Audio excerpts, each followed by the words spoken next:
Bom dia a todos. Em primeiro lugar, gostava de agradecer ao professor Alonso o convite para fazer esta apresentação hoje, no final da vossa sessão de formação. Gostava de vos falar aqui sobre um tema que cada vez se torna mais premente à medida que a adoção da agricultura de precisão aumenta. Também os problemas naturalmente surgem com essa mesma adoção. E, na realidade, eh, é um problema, não só a primeira adoção de parte dos produtores, como também chegar a aquilo que podemos chamar a uma adoção plena e sustentada. E a realidade é que, passados todos estes anos, continuamos a ver índices de adoção baixos e, sobretudo, aquela adoção que chama aqui nesta apresentação de plena e sustentada, portanto, em que a inovação é introduzida na exploração, que ela se torna parte integrante da operação em pleno e em que e de forma sustentada, portanto, se permanece ao longo do tempo com resultados favoráveis para a exploração. E não, muitas vezes, também o que acontece, que é há um entusiasmo inicial e depois, ao longo do tempo, se vai desvanecendo e faz com que, em meia dúzia de anos, ou menos até, seja a adoção seja revertida ou não seja adotada na sua plenitude. Portanto, queria falar um pouco deste processo, o que é que para mim me parece ser fator crítico, que é que, por um lado, temos exemplos vários de, de inovações e de processos e equipamentos que são adotados e a sua adoção é muito, muito suave, com grande rapidez, facilmente as explorações integram nas suas operações essa inovação, rapidamente ela traz benefícios para a exploração e outras em que, por mais que o tempo passe, por mais que nós apelemos às virtudes de alguns desses equipamentos ou, ou, ou, ou processos ou até aplicações, a adoção é muito reduzida, portanto não há de facto incorporação. Em primeiro lugar, eh, talvez falar-vos aqui do que é a agricultura de precisão. A agricultura de precisão é algo que o seu início dá-se no final dos anos 80 do século passado, mas foi aqui em 2019, 2020, foi criada esta definição pela ISPA, a Associação Internacional, Sociedade Internacional de Agricultura de Precisão, em que define a agricultura de precisão do modo como vem, que é uma estratégia de gestão que reúne, processa, analisa dados temporais, individuais, espaciais e os combina para melhorar as decisões de gestão de forma a melhorar a eficiência do uso de recursos, a produtividade, a qualidade, a rentabilidade e a sustentabilidade da produção agropecuária. Até esta definição convém, portanto, tida atualmente como a definição da agricultura de precisão, como reparam, Ela não especifica, portanto, define propósitos, define objetivos, não define a forma de chegar a esse objetivo. Ou seja, não refere sequer a palavra tecnologia, me parece a mim, de facto, bastante relevante e, a meu ver, correto, porque muitas vezes poderemos cair no erro de pensar que a agricultura de precisão é sinónimo de tecnologia ou o uso da tecnologia ser sinónimo de adoção da agricultura de precisão. E muitas vezes não é esse isso é um meio para chegar a um fim. A tecnologia é necessária, nós precisamos dela, ela ajuda-nos a chegar aos objetivos, mas o objetivo final é, de facto, eh, o uso de dados, a análise de dados para atingir aqueles objetivos que falamos. Eficiência dos recursos, produtividade, qualidade, rentabilidade e sustentabilidade. Portanto, e isto, se pensarmos nisto, de forma de assimilarmos isto, isto tem implicações a vários níveis, mas penso que nos ajuda a focar naquilo que é o verdadeiro objetivo, e ajuda-nos até a rever expectativas em relação aos benefícios da agricultura de precisão. Posto isto, neste slide temos aqui tipificados quatro grandes grupos de impactos que a agricultura de precisão tem trazido para as explorações agrícolas, começando ali pela condução assistida em automática de GPS, algo que hoje em dia está bastante vulgarizado. Falaram com certeza nisto durante a formação, eh, e é algo que o benefício para o utilizador, para o operador, para a exploração é muito interessante e com rácios benefício-custo extremamente favoráveis. Esta é é um caso em que os benefícios, ou melhor, que é um caso de um produto que tem um conjunto de atributos que fazem dele muito facilmente adotável. Portanto, é algo que não é preciso grande, grande esforço para que as curvas de adoção sejam interessantes e favoráveis, e assim tem acontecido há muitos anos nas explorações portuguesas.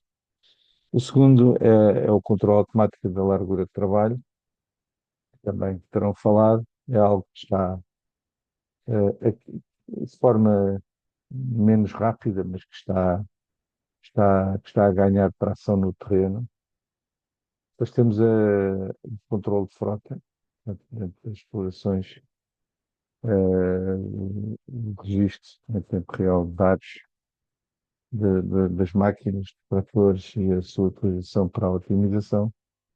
E, finalmente, aquele que é, na minha opinião, o grande contributo para a agricultura de precisão para o cumprimento dos objetivos, que é a taxa variável de sementes, fertilizantes, fitofármacos e água.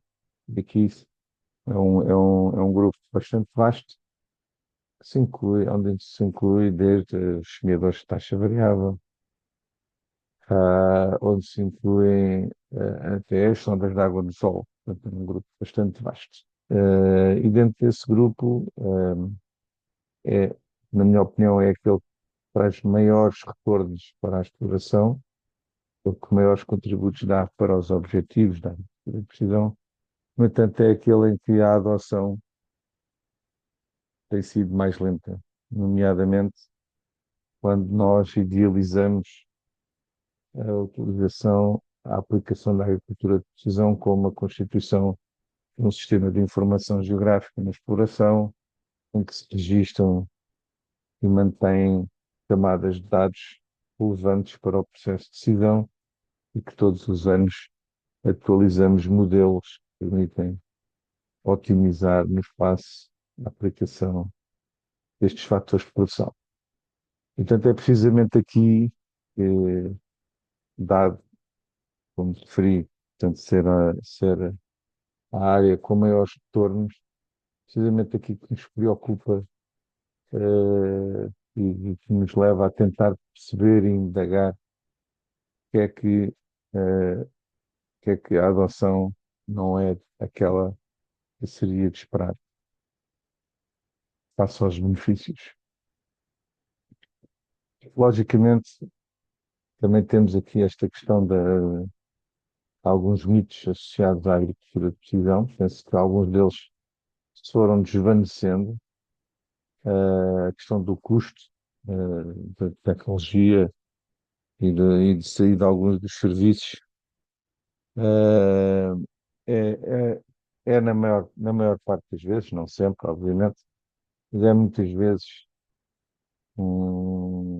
algo que é exagerado, quando depois na prática nós fazemos as contas face aos benefícios, quando fazemos as contas ao hectare, devidamente amortizado ao hectare, devidamente amortizado ao ano, penso que, e numa estratégia adaptada, obviamente, às diferentes dimensões das explorações, penso que é possível, com conhecimento, adotar, e obter muitos benefícios sem custos exagerados e perfeitamente compatíveis com as margens brutas das culturas. E depois, portanto, isto é uma coleção de mitos que eu fui recolhendo ao longo dos anos, feedbacks que fui tendo, eh, sobretudo a questão do custo e a questão da área e a questão das culturas. Portanto, e é uma ideia muito importante que é a necessidade que há de adotar, melhor, de adaptar o sistema de agricultura de precisão que aplicamos em cada uma das explorações em função precisamente da sua dimensão, das suas culturas. Portanto, não é um sistema que vai funcionar em todas as explorações. Uh, Vamos, muitas vezes, então, dado este gap que existe entre aquilo que nos parecem ser os benefícios da agricultura de precisão, que são comprovadamente em muitas explorações, e depois a fraca adoção que temos no terreno. E sobre isto tem-se escrito, tem-se falado bastante e analisado bastante. Aqui temos um conjunto de, de razões para essa não adoção, desde logo a reduzida formação, o conhecimento e equipamento técnico das explorações agrícolas, aos quais as ações de formação contribuem para mitigar. O reduzido apoio, muitas vezes existe, dos vendedores de equipamentos, até de alguns pequenos consultores, por reduzir conhecimento, pois não estão aptos a ajudar as explorações a adotar. A dificuldade, muitas vezes, de percepção do roteiro, portanto, de como é que eu vou da minha situação hoje para uma situação futura de adoção plena, portanto, quais são os passos faseados para essa adoção. A compatibilização entre os processos atuais da exploração e os novos processos, portanto, ou melhor, a nova desenrolar, a nova forma de desenrolar dos processos. Também a baixa conectividade em alguns territórios, nomeadamente os de baixa densidade, eh, etc. As necessidades que há de redes de disseminação mais fortes, mais coisas. Tudo isto são de facto razões muito válidas para, que, para explicar, para explicar a reduzida adoção. No entanto, penso que convém olharmos com um bocadinho mais de detalhe para este problema. De facto, neste momento, não me parece que o fator limitante da adoção esteja do lado da oferta de soluções, existem muitas no mundo inteiro. Portanto, convém aqui perceber que, se calhar, estas barreiras, na minha perspectiva, podem se dividir aqui em três grupos. Aquelas que estão no lado do agricultor, do lado da procura, e aí sim, portanto, as questões de formação, de, de apoio, e tudo mais. Depois temos as barreiras que se situam no mercado, nas políticas de apoio, por exemplo.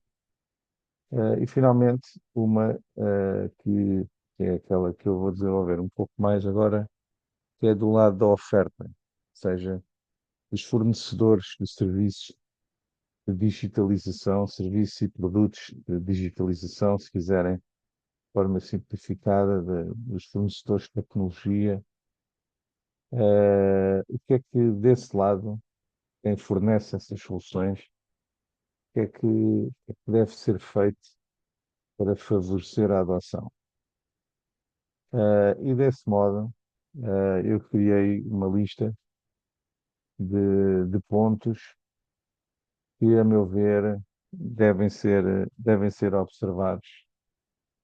Portanto, me repito, pensando exclusivamente no lado da oferta de soluções. Portanto, isto pode ser visto de de duas perspectivas. De um lado, a perspectiva de quem fornece essas soluções portanto, de modo a perceber se o seu produto está preparado para o mercado, digamos assim. Eh, e por outro, quem vai adquirir essas soluções, nomeadamente os produtores, quando são expostos a um produto, a um serviço, equipamento, correrem a checklist, tentarem perceber se de facto essa, essa proposta vai de facto contribuir de forma sustentada para atingir plenamente os objetivos. E, portanto, é um exercício que pode ser visto de duas perspectivas, eh, e que me parece benéfico. Portanto, ponderar, portanto, é uma lista um pouco longa, mas que são, no fundo são propostas, são itens que devemos atender e nos preocupar, verificar antes do processo da adoção, de modo a torná-la, a aumentar o seu sucesso. E o primeiro é logo a questão da proposta de valor. Portanto, se o novo serviço, o novo produto, o novo equipamento tem uma proposta de valor clara e vantajosa, ou seja, se eu consigo visualizar depois da adoção desse serviço ou desse produto, se consigo ver e concretizar as vantagens objetivamente eh, que vão ser trazidas para a exploração. Este é um aspecto determinante e não, isto para quê? Para não cairmos em soluções que no papel parecem muito interessantes, mas que depois irão, não irão vencer no terreno. E sabemos todos que no terreno, na exploração, tudo tem que ser testado para verificar a sua adaptação e a sua capacidade de acrescentar valor. Depois, se os benefícios são fáceis de identificar, portanto, isto está relacionado com o primeiro aspecto, portanto, se eu consigo mesmo, ao objetivo, ok, este serviço vai-me fazer poupar tempo, vai-me fazer poupar adubo, vai-me fazer ser mais eficiente a usar o adubo, portanto, se eu consigo identificar facilmente esses benefícios. Depois a questão do custo de aquisição, que há bocado falávamos, o custo e manutenção, portanto, tem que ser percebidos. Portanto, os equipamentos ou os serviços têm um custo inicial e depois têm um custo de manutenção, licenças, ligações a servidores, etc. Portanto, há que analisá-lo objetivamente, ao pormenor. Há que amortizá-los, aos períodos de vida útil, para percebermos o custo anual. Pronto, e procurar saber exatamente quais são os custos. Portanto, só assim poderemos, uma análise custo-benefício, ter rácios reais. Eh, todos os serviços, produtos e equipamentos têm tido sucesso na adoção, todos eles têm este atributo que são muito simples e muito fáceis de utilizar por diferentes utilizadores. Portanto, não só o técnico com mais formação, como também, como também, como também o operador de máquinas, todos conseguem utilizar de forma eficiente e eficaz. Depois também a possibilidade e a facilidade de experimentação, portanto, antes da adoção. Portanto, idealmente, nós conseguimos, ou deveríamos conseguir, experimentar,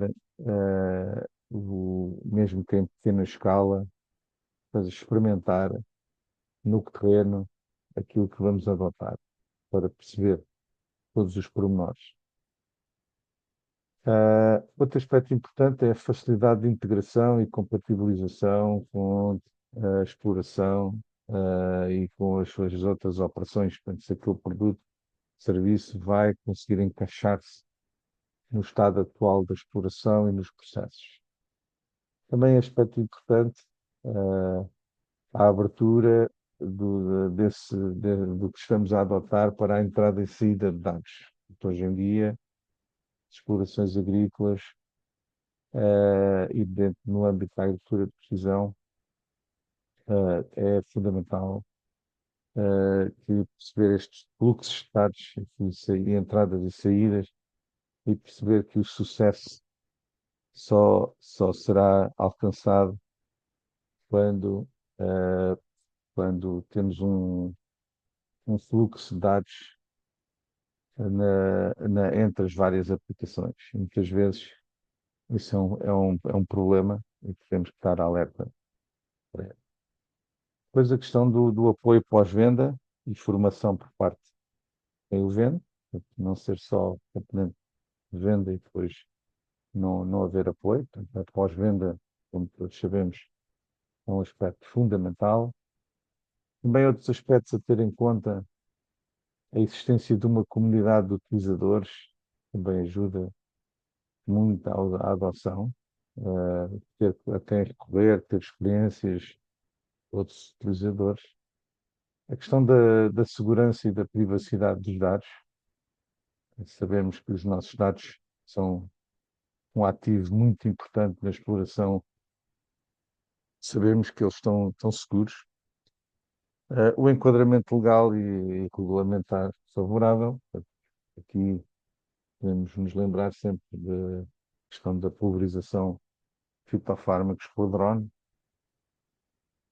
A questão da escalabilidade, portanto, se a solução é escalável, portanto, se vai permitir crescer à medida que a operação vai crescendo, também é um aspecto muito importante. Flexibilidade e personalização e adaptação a cada contexto. Portanto, se a solução tem a capacidade de se adaptar à minha operação em específico, ou se, por outro lado, é uma solução única que tem que necessariamente vai ser rígida e não vai ser possível tê-la mais adaptada à minha exploração. Se eu posso fazer uma implementação incremental, se eu posso aceder à solução em mobilidade, em várias plataformas, se existem pilotos de demonstração que eu possa visitar, que eu possa verificar o funcionamento, experiência de outros utilizadores, eh, se é uma solução que está em permanente inovação e melhoria, ou se é algo distante que não vai ter um desenvolvimento futuro, se há validação credível dessas soluções por entidades independentes, isto está relacionado com a questão dos pilotos, ou seja, se, eh, se houver, por exemplo, podem ser agricultores, podem ser estações experimentais, não tenham uma ligação comercial ao fornecedor das soluções, etc. Portanto, é um conjunto vasto de aspectos e eventualmente haverá ainda outros aspectos a ter em conta, mas que convém, de facto, no processo de adoção, nós nos consciencializarmos, refletirmos, analisarmos, compararmos, de maneira que depois todo o processo de adoção possa ter sucesso e possa garantir a sustentabilidade no tempo. Finalmente, referir-vos também neste processo alguns princípios que me parecem relevantes para a agricultura de precisão. Alguns deles já os referi, mas dizer portanto, que a agricultura de precisão é um processo de melhoria contínua, portanto, não é uma tecnologia em específico. O foco está nos dados e não no equipamento. Que a adoção deve começar pela colheita de dados. Portanto, é um reforço da questão dos dados. E não deve começar pelo fim, que é a adoção, sei lá, de um semeador de taxa variável, por exemplo, que nós só apenas devemos passar uma atuação diferenciada quando conhecermos efetivamente o terreno, conhecemos os fatores limitantes no tempo e no espaço. Não há receitas, né, e não há roteiros únicos, portanto, devem ser sempre adaptados a cada exploração. E o objetivo não é homogeneizar a carta de produtividade, portanto, não é fazer com que todas as zonas da parcela produzam o mesmo, isso muitas vezes é um objetivo impossível, mas o objetivo é maximização da margem bruta, tirar o máximo de retorno de cada uma das zonas, atuar sempre atendendo à racionalidade económica, resolver problemas básicos que muitas parcelas têm, de drenagens, de ineficiências, sistemas de rega, etc. E depois então passar para níveis mais complexos de gestão. A muito curto prazo, um sistema de informação geográfica vai ser necessário, vão ser criados muitos dados e é preciso ter uma base de referência e dizer finalmente que não a agricultura de precisão não é uma panaceia, portanto, não vai resolver todos os problemas da exploração e que é preciso, que é uma solução incremental. Portanto, ela vai trabalhar em cima de uma boa gestão que já existe. E pronto, era isto que vos queria dizer. Eh, não, temos que ter algum cuidado no processo de adoção. Não pode ser, não pode ser uma decisão de ânimo leve, sobretudo deve ser ponderada, portanto, tem de ficar numa lista de itens que devem ser sempre avaliados, de maneira a que depois não sejamos aquele produtor infeliz que adotou, gastou dinheiro, gastou tempo e em meia dúzia de anos conclui que foi dinheiro deitado para o lixo. Não houve qualquer impacto. Muitas vezes a raiz do problema é o pré-adoção, o período de pré-adoção e a ponderação com que o fazemos. Era isto. Queria dizer obrigado pelo vosso tempo e muito sucesso.